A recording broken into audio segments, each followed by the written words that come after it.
Danny Flexen here for Seconds Out with John the Gorilla Ryder, we have to say. I think people forget your nickname these days, but I want to keep reminding them. A lot of talk, speculation about your next fight. Big rumours that it was going to be the end of September. Is that still likely? I don't think so. I think probably October, November now. I've been ticking over, keeping fit, but I'm not in full camp. Do you know what I mean? I'm staying nice and well. The big rumour was you were going to fight Eubank Jr. apparently. Again, like you said, it's not going to be the end of September, but is that fight itself still a possibility? I hope so. Yeah. I mean, I've agreed to everything they put our way, and it's in their hands now. So I hope we can get over the line and get it sorted. Have you got any idea what the hold-up might be or what the issue is on their side? I don't really know, to be honest. I don't know if things are as direct to sort out with ITV as it is with Eddie and Sky. So I don't get involved with it. I just come and train and get told what to do. What did you make of Eddie Matchroom signing Billy Joe Saunders recently, someone you fought in a very, very close and entertaining fight in the past? Yeah, I think it's a good move for Billy Joe and for Eddie. I mean, Eddie's got a real monopoly on the super middleweight division now, and he can make big fights. He's got Danny Jacobs, Callum Smith, Billy Joe Saunders, myself, Rocky Fielding. There's a lot of big fights that are to be made.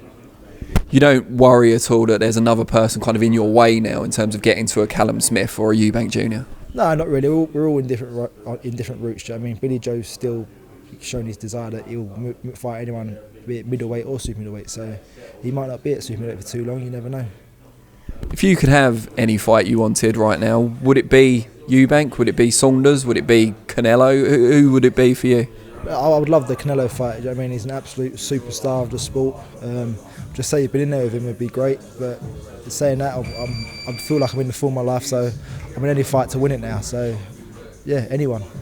Do you feel that sense of urgency at the moment because you are in the form of your life and you don't want to get the big fight that you need, say, a year down the line when you might have tapered off a little bit? No, not really. I feel like say form of my life. I just feel like I'm a lot smarter now, a lot more well equipped, and I know in camps you can't just hammer it 100% all the time. You've got to take days, rest on days, slow down in sessions, and just listen to your body more. We're here obviously at the Matchroom Elite Gym. Who do you do the majority of your sparring with here? Felix Cash, John Doherty. We get bundles of people coming in daily for sparring, so we're lucky and we're fortunate that we get the amount of sparring we get down here, really. Tell us a little bit about those two guys and what they bring to the table. Well, you got John Doherty, big, lanky southpaw, awkward as anything. Then you got Felix Cash, who's orthodox and just wants to maul you all the time. So yeah, it's a real hard mix. Do you ever go out for sparring or invite other people in who don't train at the gym? Yeah, we're always inviting people in. We're lucky, really. A lot of people want to come in to spar, so we don't really have to travel about too much ourselves. And just a comment about Tony Sims himself. Of course, you've been with him for a long time now. He was your manager even before he was your trainer. What has he done for your career, if you can sum it up? Just prolonged it, really. He's made me look at my career at times and see if I really want it and see if I've got the desire for it. And it turns out I have, and he's moved me up a weight that I wanted to do, and we agreed on it. And I think I've been in the form of my life, and it shows that the gamble's really paid. What do you think it is about moving up in weight that's got you to be in this sort of form? You were very good at middleweight, obviously, but super middleweight really has given you a new lease of life. I feel like I've become dead at the weight at middleweight. I was just struggling to get that last bit off, and it was really showing in the performances. But I feel now that I'm tapering off and I'm not spending the last week killing myself to make weight, I'm spending it sharpening the tools. And I believe that shows in the fights now. One thing I should ask you about, as it's taking place in a couple of days, Anthony Yarde, Sergey Kovalev out in Russia. Not too far away from your weight, like one weight above, obviously. First of all, do you know much about Yarde? Have you ever done any work with him, anything like that? No, I've seen him a lot I've seen majority of his fights. I know him personally, nice fella.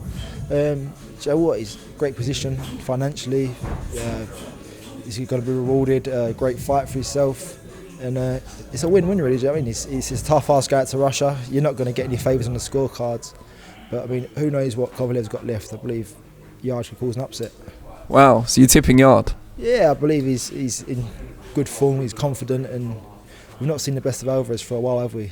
No, not Alvarez, Kovalev. So, yeah, I mean, he's lost to Ida Alvarez and Andre Ward. I mean, Andre Ward is a special talent, do you know what I mean? But Alvarez has been beat a few times by a lot of opposition, do you know what I mean? So it just showed that the vulnerabilities Kovalev had.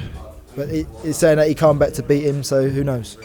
Just going back to the Eubank fight, hopefully it does happen. What does he bring to the table, and how do you think your styles will mesh? I think it'll be a great fight. Do you know what I mean? He's a big name in British boxing. He gets the attention of the general public. It's an easy sell, and I believe it's a win-win for the fans. Really, they're going to see us both put it on the line, and the winner will go and say it big, and the loser's got to look to see what the future holds for him. Is it two kind of aggressive, quite big guys, but you've got the extra boxing skill? Is that how you'd see it? No, I'm sure he'd see it the other way. That he's got the extra boxing skill, but I believe that he'd expect a tear up, and he might get that. But there's times to have a tear up, there's times to box, and I'll be sure to do both. Brilliant. Well, we hope it all comes off, and we look forward to it being confirmed. Cheers, man.